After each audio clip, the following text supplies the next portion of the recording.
It is YouTube. See me on Louis George page. Comes to you live on YouTube. And today is Monday, and I do my MuscleTalk Monday.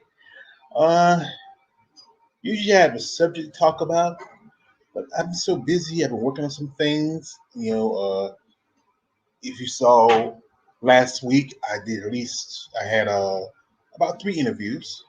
Last MuscleTalk Monday, we talked about trolls and people that pick on women, female bodybuilders online. And I had Alicia Fleury come on and talk about her experience. Then Tuesday, I had an interview with Tisha Tiger Street Thomas, and that's a great. I was just it was just so wonderful to get to talk with someone that I have been I follow, I'm a fan of, I admire. She is a great lady, and her story is just so amazing. And then Saturday, I had an interview with Lupita Lupi Gutierrez, who is the current LFA Women's Strawweight Champion, and that's just amazing. These are three different women in sports, and two of them in sports that are that I've been following for a long time. That's bodybuilding, and one in the sport that I've becoming a slow. I've become a fan of the last um you know few years. And that is professional female bodybuilding. But yes, today. That's sorry. Today, I don't really have a subject. I'm sorry. I usually have a subject where I talk about something. Uh, I don't. I've been so busy working on some other stuff, and I'm glad for the one person that comes by. I appreciate it. I'm sorry I don't have no subject for you, but whoever it is, if you want to pop in and we could talk about the state of female bodybuilding, where it's going, what could be, its future. Be happy that for you to join in, and we can just chat it up. But anyway, like I said, last Tuesday I had done an interview with Tisha Tiger Streets Thomas about her documentary "I Am the Tigers." And it was just great. I mean, just talking to her and getting to meet her, even though like face to face, not like person to person, but face to face. And that's just so great for you if you're a fan of these women in their sport and their passion they do for the sport. It's just a wonderful thing. And she's just an amazing lady. I mean, she's been through a lot during her time. How she got into the sport because she was overweight. She was at least nearly 300 pounds, and how she, from that she transitioned and became a professional bodybuilder. Oh, there's my man Jared. Okay, Jared. Jared, I'll send you a link, and you want to be on? We'll be on. All right, and we get to talk to Jared because I know I emailed you something, but give me a second. I'll send you a link. And like I said, Jared is a pretty cool dude. I like Jared. We talk it up. And it's just that it's right now I'm working on so many things right now. I got some stories I want to work on. I'm trying to get together. Also, being it's Black History Month, I am going to concentrate on a lot of the sisters in the sport. As you know, um, there is for many years there's been a great number of black women in the sport of bodybuilding, from people such as uh, was it, Carla Dunlap to uh, Andre Harris White, Laura Craval, Vicky Gates, Linda Murray, Iris Kyle, Diana Cadeau. Just the list has gone on and on and on. These women who have come into sport who are legends.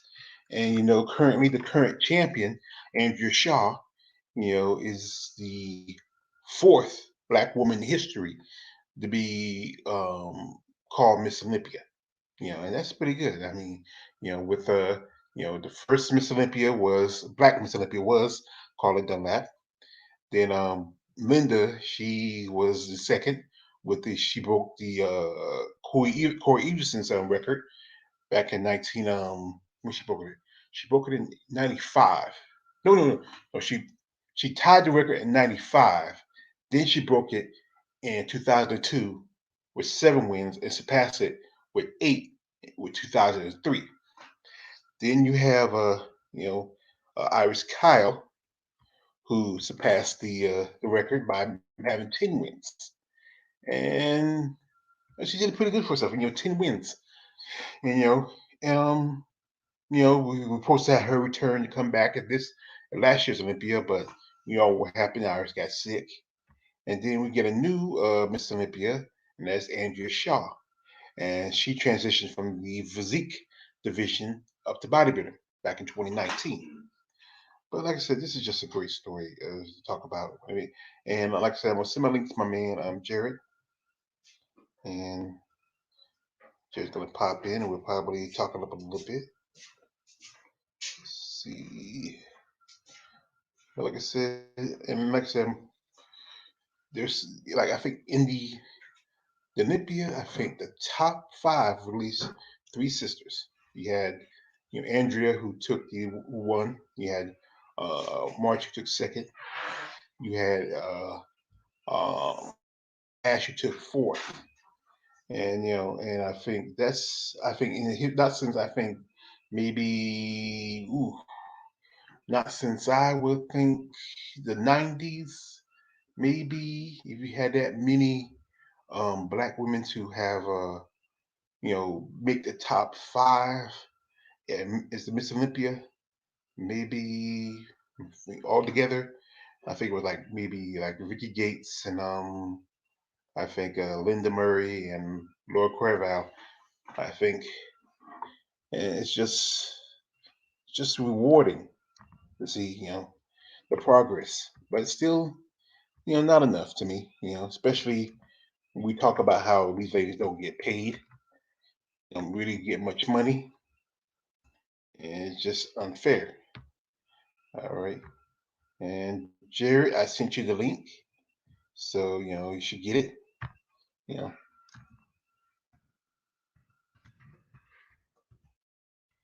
and if you get it, we can talk it up a little bit.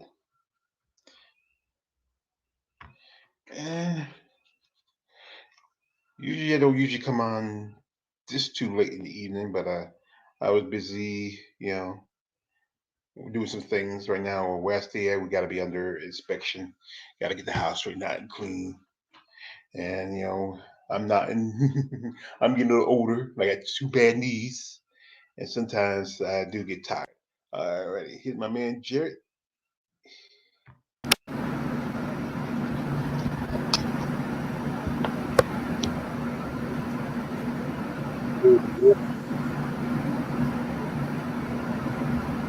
How's it going?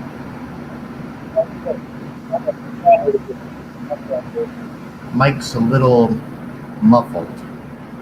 All right. Okay, better. Okay. Anyway, um, last Tuesday I had an interview with Miss Tisha Tiger Streaks Thomas, and it was a fun interview. I mean, we talked about the documentary, and we talked about what's next for her in her career. As you know, the guy who's doing the documentary is also he's working on some other stuff. I think there's going to be a movie because documentary is just one thing. They're working a script on a movie, and then also some other stuff. So, what do you think about that? I think it's great. I think they need more female bodybuilding movies and documentaries. Uh, they're always great to watch. I know I've watched a bunch of them. And yeah, I just wanted to point out that you were mentioning black female bodybuilders, but you missed the most important one. Lisa Lewis. I Oh think my that's a God, fun. yes. Yeah.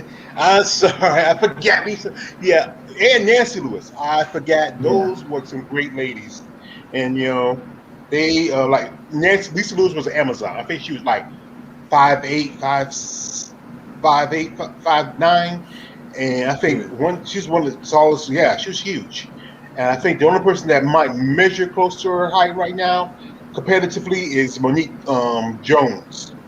I think Yeah, Monique's by that same height. Yeah, you know. And there's my man Marcus Bell smashing the like button. Thank you, Marcus, for coming by. You know, thank you. And also, yeah, I just posted a video where I did a comparison, and it was between Nancy Lewis and Kim Perez. And you know, I remember I was talking with Nancy, and she said that her and Kim used to cross paths. But I've seen a video where they actually were on the same stage together, and I think it was I think it was the Tampa Bay. It was back in 2011 or 2012.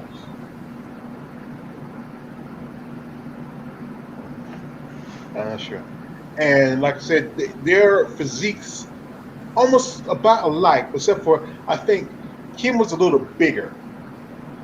And the thing about Kim was that she often said that one thing was her legs. She didn't really work on her legs as much as she should have, but I think she concentrated more of her upper body. yeah, yeah. That reminds me of when I was growing up.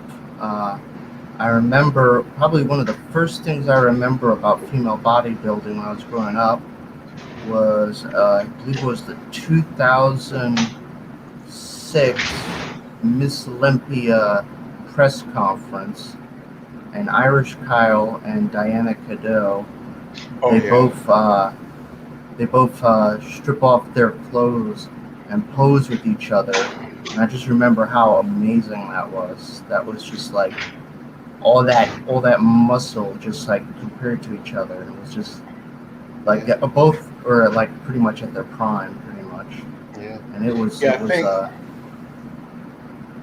yeah, it was amazing. I think Diana was a runner-up behind Iris at least twice because Diana was back then. You said the women's, you said the weight classes, and Diana won the lightweight division. And then I think when I'm trying to remember, they got rid of the weight classes. No, they got rid of the weight classes after 2005, I believe, because that was the year when Yaxenia Key won the uh, the um, the Miss Olympia, and I think Diana. One year, I remember I follow a certain bodybuilder. She told me this story. She said that actually they didn't want Diana Cadeau back in 2006 to win. They wanted Denise Messino, but they said Denise Messino came out wearing that dominatrix mask. You know, the one like with the spikes and stuff. Yeah, I think I remember that. Yeah, yeah, and it was they didn't like it, so that's why they didn't.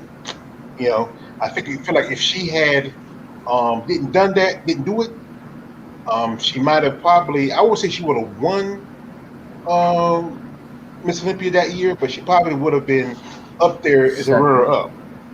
Yeah, Yeah, yeah, yeah. yeah. It's But amazing how like these little things can make such a huge difference sometimes. yeah, Yeah, and also was I recently Denise Messino, she comes on, she does a live stream, and I send her my email and say if she wanted to interview because she does a charity, because you follow her, she's a charity for the March of Dimes and also for St. Jude's. And I say, she want to come on, we'll do an interview, and also talk about her charity and other stuff, and that'd be great because, like I say, I like to help out people that help out other people because she just has a great story about herself, especially like she has scoliosis, meaning that's a curvature in the back, and she got into sport to help her out with her disability, you know. And she said she said she probably would have kept on competing, but I think after some time actually started getting a little worse. Yeah, Hmm. And I think I was I think there's another bodybuilder by the name of Marjo Selin from Finland, and she also says that she also had the same condition, scoliosis. And I think Rachel Daniels, who's a physique competitor, she also had a back condition. Because I know she had that tattoo down her back. She had surgery some years ago. yeah. That's how a lot of women sometimes they get out of the sport for a long time because of body conditioning and all that stuff. And yeah, it's kind of sad when they get out of it. It's really bad when they get these kind of conditions. Yeah. Um, Yeah. so, do you want to talk about like the modern sport of IFBB pro female bodybuilding competitions, or That's like it. what? It's What? just well, let's let this. Like we said, right now we know that we're not seeing no women's competitions till about I think May, I and heard then as you June. know, June. Hmm. Yeah. Yeah, because it used to be back in the day. You used to have your own Schwarzenegger Classic, and you had to miss international. But now you Yes. have to wait till June. And I don't think they're not going to have the Toronto Pro this year because of Canada still has restrictions. And I think the New York Pro is going to be in Tampa again, and they still hadn't announced the Rising Phoenix or the Olympia just yet. So what you think about that? Yeah. Um. I'm of two minds on the subject. Obviously, we need public safety, and yeah, this pandemic came probably at the worst time ever. Because I really did want to see the Miss Olympia back on stage in Las Vegas.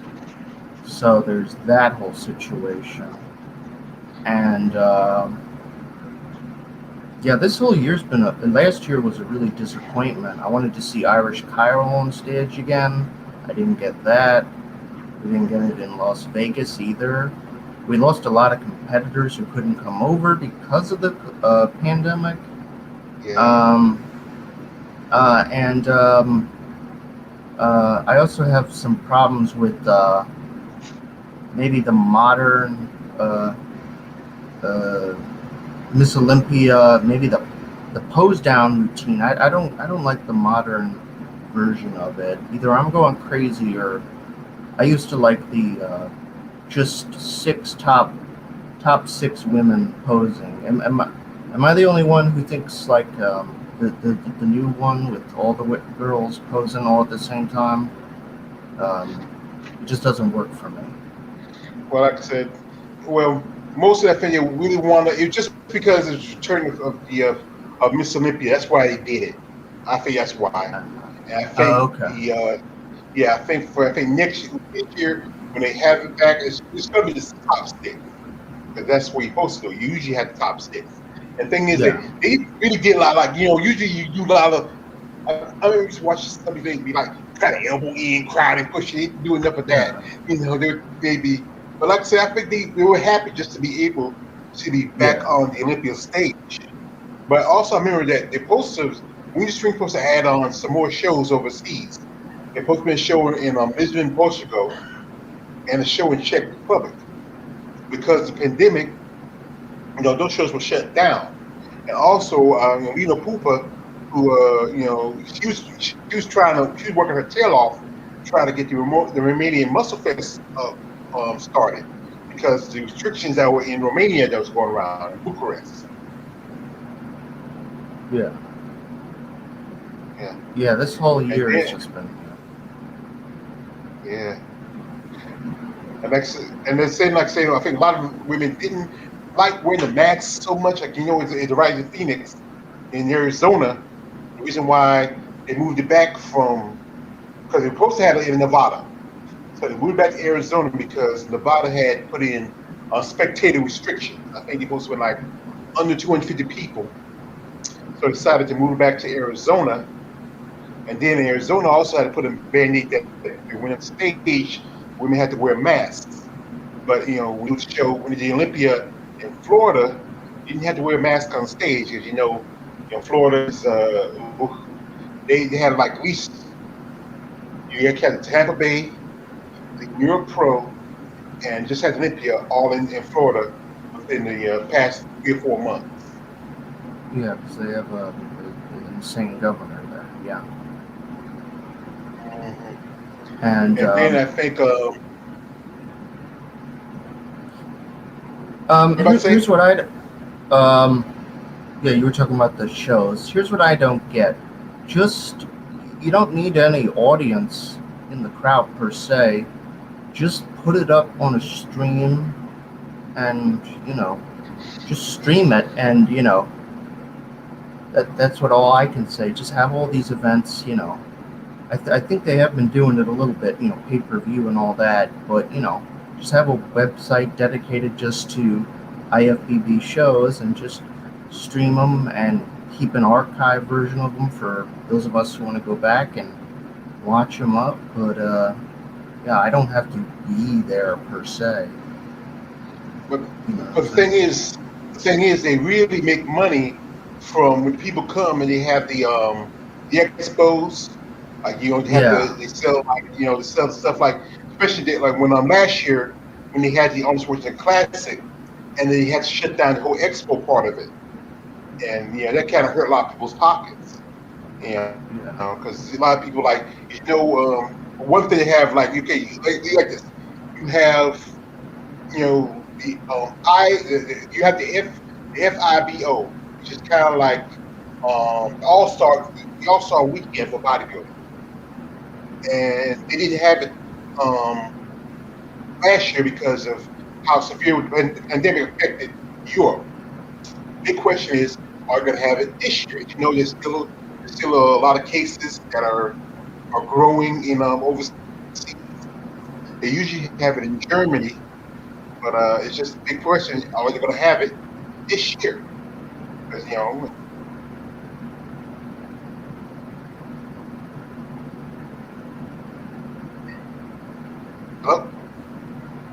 kind of broke up a little bit, but Jared. now you're back. Yeah, I can hear you again. Yeah, yeah. I was saying, like I said, with the corona rates over Oh, there and COVID restrictions in Europe, the big question is would they have the FIBO?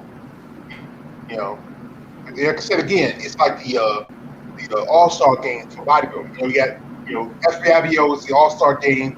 The All Star weekend, and the Olympia is like the Super Bowl. How you break it up? yeah. Yeah. And then I know from I started researching this. The Puerto Rico Pro got on the schedule, and I know in the Murray show, and Savannah is back are going to be on. Like I said, we don't have the Toronto Pro, and I think they're going to have the Romanian Muscle Fest, but the two new shows, the Czech Republic show and the show in Richmond, are not going to be on the schedule. Kind of breaking up again.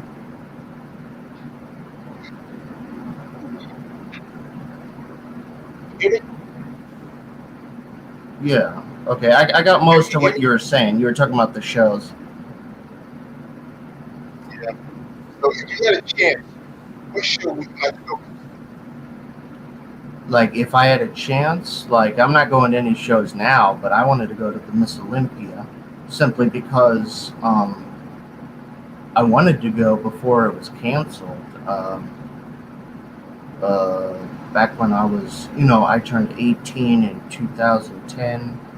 So I wanted to go somewhere from like that period, 2010 to 2014, but after that, it was canceled. So that I was really disappointed with that.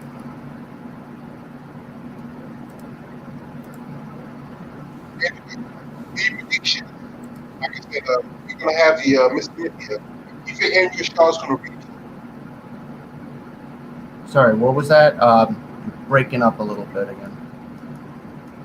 I was thinking, I'm sorry, I'm sorry. You think Andrea Shaw is going to repeat? Linda Shaw, Andrea Shaw, you think she's going to repeat? Andrea Shaw. I don't know. It depends on if Irish Kyle shows up. Yeah. That's the thing is, Iris been out of the game for at least 7 years, and I don't know. Iris, who she was, I don't think she might make the top three. I was my theory was like if she wasn't in last year's show, she was going to make the top three. That's how I feel like it. But I don't know. If and we also got Margie. Still got Hella. Those are two strong contenders.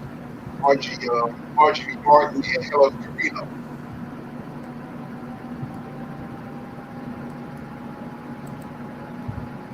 Yeah, it's just been. Um, yeah, your sound is kind of still bad though. I don't know what's going on with the audio right now. All right, can you hear me? I can hear you a little bit better. All right. Sometimes I got an old computer. Sometimes it acts funny. Yeah, definitely. Yeah, I know how Yeah, old computers can be. yeah. But anyway, you had the Rise of Phoenix coming up, and with Andrea Shaw competing at the Olympia, you think we should want to do both shows like Iris did? Like you remember, Iris was both in the Miss International and the Miss Olympia. You think Andrew might be double dipping too? You think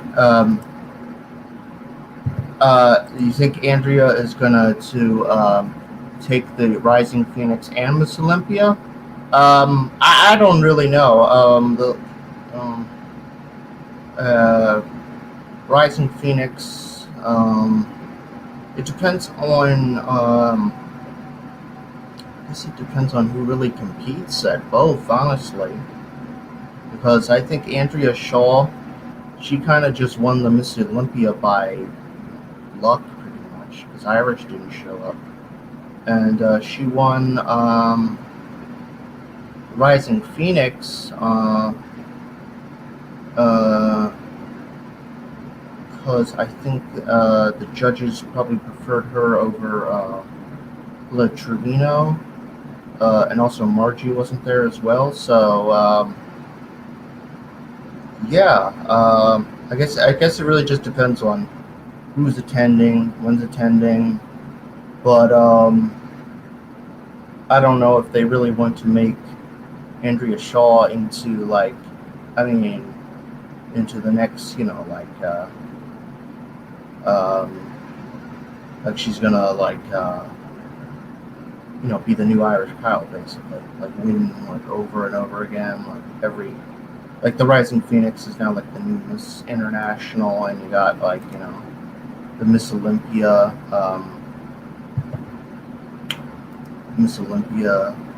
and you got the yeah. I guess it just really depends on who's competing and when. Yeah, this is whole new terrain basically for female bodybuilding. Back when Irish was If you know, around, you kind of knew like who would win what. yeah. There's always a debate where back in 2013, 2014, people feel like Alina should have won those last two shows. I think that's Yeah, yeah, yeah. that's It's always the great you know. debate. And then right now she's the executive for Week Spring. I think she's not going to compete anymore. I think she's done. You know, she won the Rise Phoenix about 3 years ago. Now she's I think she's like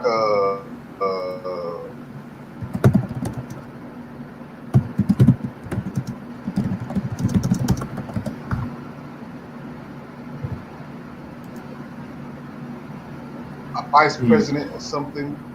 sorry, Hello. you're cutting off again. It's just Uh, yeah, yeah. No, StreamYard. yeah. But anyway, like I said, Lena now she's I think she's like executive for Free Spring, and we probably won't see Kibbe anymore anytime soon. You know, and she often does a show with Lena Murray. And like I said, this year's Miss Olympia, you got Alicia Young. So you think Alicia Young's chances in the Olympia? Alicia Young, she is great.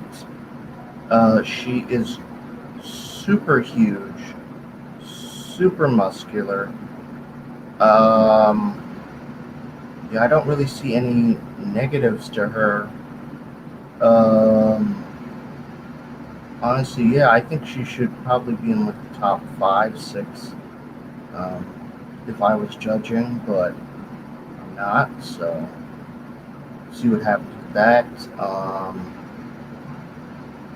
Uh, yeah, um, I didn't like how Virginia Sanchez wasn't able to attend the Miss Olympia either, and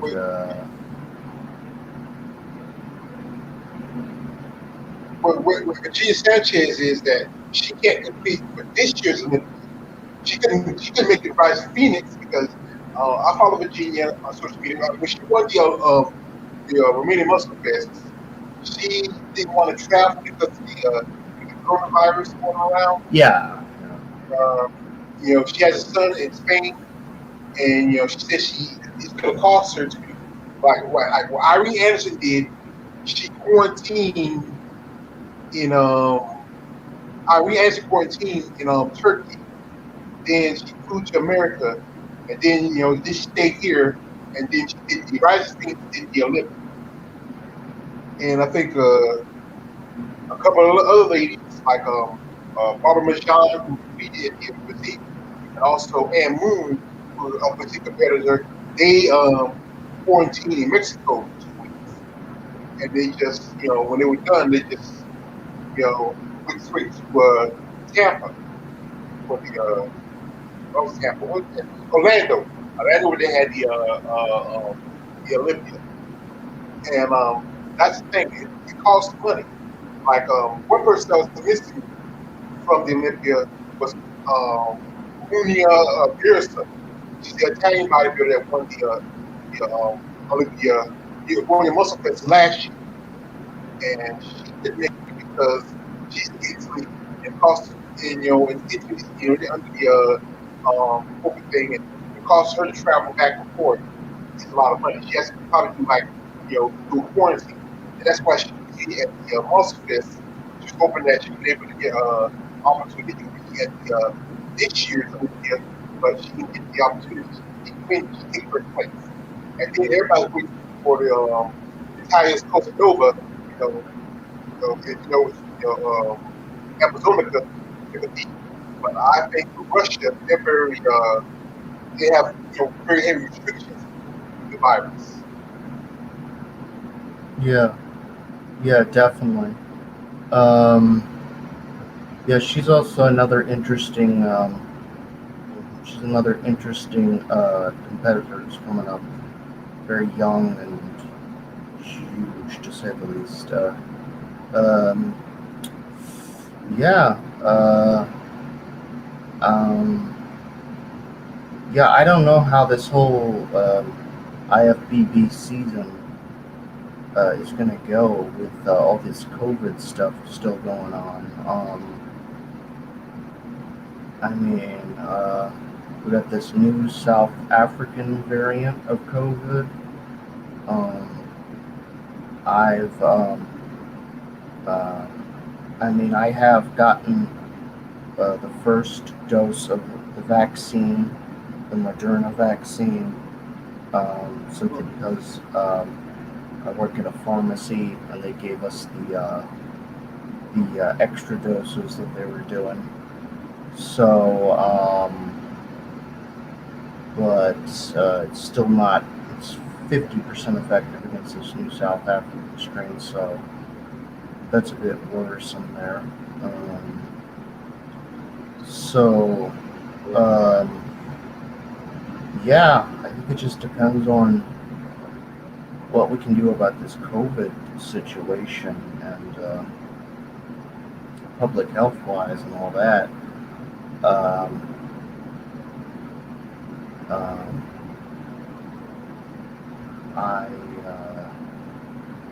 yeah, yeah. This whole year is so screwed up because I just wanted to talk about female bodybuilding, who's up, who's down, who's competing, but we got this COVID stuff going on. All we're talking about is like is there going to be a competition at all, or what's going to happen? These restrictions are going to go up, down.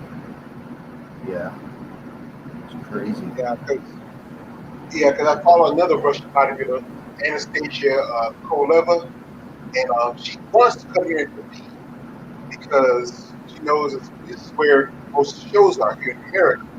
But because she's in Russia and the restrictions as far as for her travel, she's young, she's 25 years old, she's huge, amazing body. She I think she made the top five at the Marine Muscle Fest. Just work on a condition, and I think she could be a possible contender. Depending on which show she lands on. And like here's the thing is, I think for certain women, there's certain shows that will work for them. Like if you're gonna do a show, best show for you, if you're like one of the top fivers, like if you're if you're H Jones, if you're H Jones, if you're Irie or if you're Nyla Ash, and you're in the top five in rising team for the Olympia, you should do either Chicago Pro, Tampa Bay, or you do the Linda Murray Brooklyn show. Uh, those are the best shows for you. Um, some of the not big girls who are climbing up like Ashley Kennedy, Charlotte Boswell, Kim Buck, um, Angela Rayburn. They should do like uh, Omaha, Puerto Rico, and possibly the possibly the Spanish show. And Europe is Europe also has a big show. That would be a top five. Yeah, you're breaking up a little bit again, but I kind of get what you were saying. I'm saying like yeah, it's nice top five and probably big show. And how you feel about women? Like would you Wi- like to be Women's physique, I'm of two minds of it. One, I don't consider it women's bodybuilding, to be quite clear. I am very, what's the word I'm looking for? Traditional when it, I'm traditional when it comes to this sport. I'm very, I want, I want pretty much women's bodybuilding pretty much to be um, basically the same as it's been since like the mid to late 90s to the 2000s. Um, and women's physique, it's kind of like what women's bodybuilding was in like the 80s, maybe early 90s, kind of. Um, and um, yeah, I've met a few women's physique competitors. They're very nice, very they got some good definition to them and all that, and but yeah, they're basically like they're like a lightweight version um, female competitors. Um, yeah, I think a lot of these divisions, some of these divisions need to be condensed, to say the least, like merged together. Like, I mean, we got women's bodybuilding, and then we got women's physique, and then we should have either figure or fitness, maybe merge them together. And after that, I don't really think there should be anything else after that. I mean, I don't see the point of bikini and all that. Well, like I said, with figure, it's an offshoot of physique, of fitness. It just Yeah, cuts out the whole gymnastic and routine part of it. And some of the women in figure could be bodybuilders. Really could just get rid of figure, just get rid of the figure division, and just tell them to go to physique. And a lot of the big girls who are in physique go up to bodybuilding. And yeah, I've seen some of the fitness, yeah, and some of the fitness women are borderline physique. Now also you have the new division wellness, which is more girls who are a little bit, thicker in the thighs, a little more bottom heavy compared to the bodybuilders and the physique competitors. And that's very popular in Brazil, you know. But it's just what bikini's there for a reason because it's what what the IFBB wants. It's popular. They use it as a way to try to make a profit, and that's what it's about. It's about making money. yeah, yeah, yeah. Yeah, my man Exe Gucci. Yeah, my man Exe Gucci just came in and he just say, hey, Exe, welcome. But like I said, it's support. Yeah, but like I said, what's what the idea was, physique was created as alternative for women who weren't big enough to get to bodybuilding. There's quite a few female bodybuilders who dropped out because they couldn't go up to the next level. And they made me do with Nancy Lewis. And Nancy, she thought about she could have probably been a physique competitor. I do a little back and forth with Dina Westerfield, Dr. Dina Westerfield, and we talked about she if Physique was around when she was competing, she would have done it. And I think a couple other ladies have said, Sue Price said if it was around when she was competing, she would have done it. And I think a lot of women didn't want to go to that extra mile to put on the size because they know what they had to do it, and they weren't ready to to go that you know to go that next step, that next level.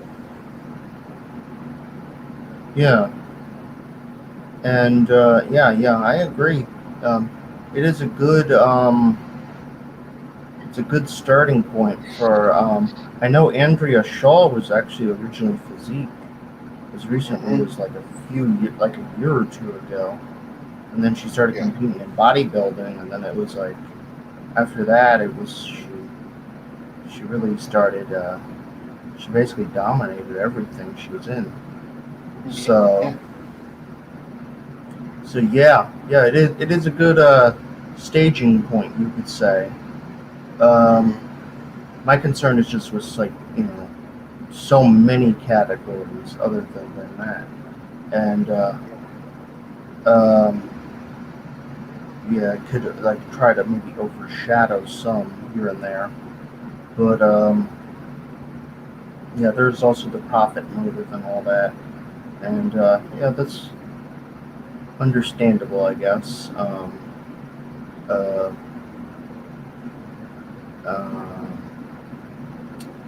what? Uh, I got a few ideas for topics for shows um, that you may be interested in All right, going forward. all right. Shoot them. So I got a couple topics. Uh, Uh, let's see, black female bodybuilders. I think that's a good topic to discuss. Hmm. Uh, Asian female bodybuilders. That's also a good topic to discuss. Yeah, that's Um, a yeah. I could I could help you out with that because I got extensive knowledge of all female bodybuilders, and I do mean almost all of them. Like I can name them I'm a walking encyclopedia right here, so I That's can pretty pretty cool. much name. Um, we could also discuss female bodybuilding in popular culture, like in cartoons, And movies. or movies, um, uh, female bodybuilding in anime. Uh, um, then you got like things like sex discrimination, the pay thing. We could Hmm. talk about that. Yeah. Um, and then we could just go on from like just a couple interesting topics. Go on. Hmm. Well, that'd be a good idea, Jared. I mean, I would think about those too, because like I said, recently also, I had a bodybuilder by name, I mentioned Didi Westfield. She also mentioned about doing one about short female bodybuilders. Like it's been most are usually the tallest are usually I think the tallest ever was Nicole Bass, and she was 6'2". And I think the shortest I could think of was like 5 feet, and I think that was Colette Gourmand. And that's also the subject to talk about how how short female bodybuilders, how comparison to like taller bodybuilders. That's also a good subject to talk about. Yeah, yeah, and there's a whole bunch of subjects like size, weight, Yeah, biceps, and all that stuff. But yeah. yeah, I gotta go unfortunately. But this was great talking with you and shooting around the breeze with all these subjects. But yeah, if you need like somebody who knows the history of female bodybuilding, or if you need to know a topic about a specific female bodybuilder, just shoot me up and I can help you out I appreciate that, Jerry. I really do. I really do. Thank you, man. Yeah. anytime. And All righty. us female bodybuilding fans, we got to stick together. Yeah, we are. Yeah, we need back each other's up. I got yours. You got mine. Yep, definitely. All right, I'll see you All right. later. Peace out. All right. Peace out, Jared.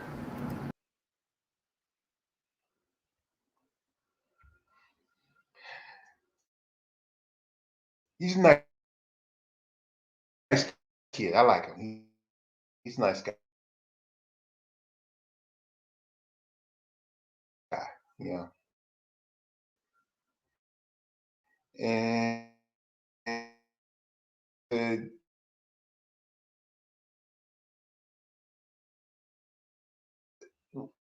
we're going to try to do ourselves and talk about more about the sport of women's bodybuilding. And I guess some other stuff I want to work on also. Um, usually I have a subject, but I didn't have subject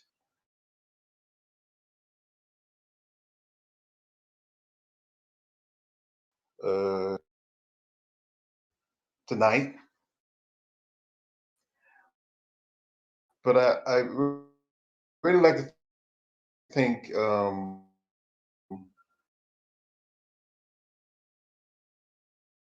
my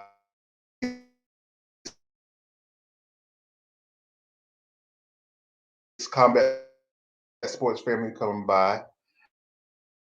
Execution 23, Marcus Bell,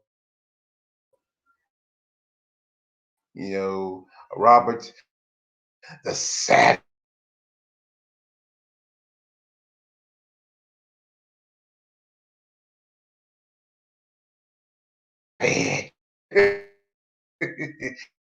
He's a savage. Check, get my brother's XA to 1,000. Get my brother Robert Henry to 100. We talk about women in May. We talk about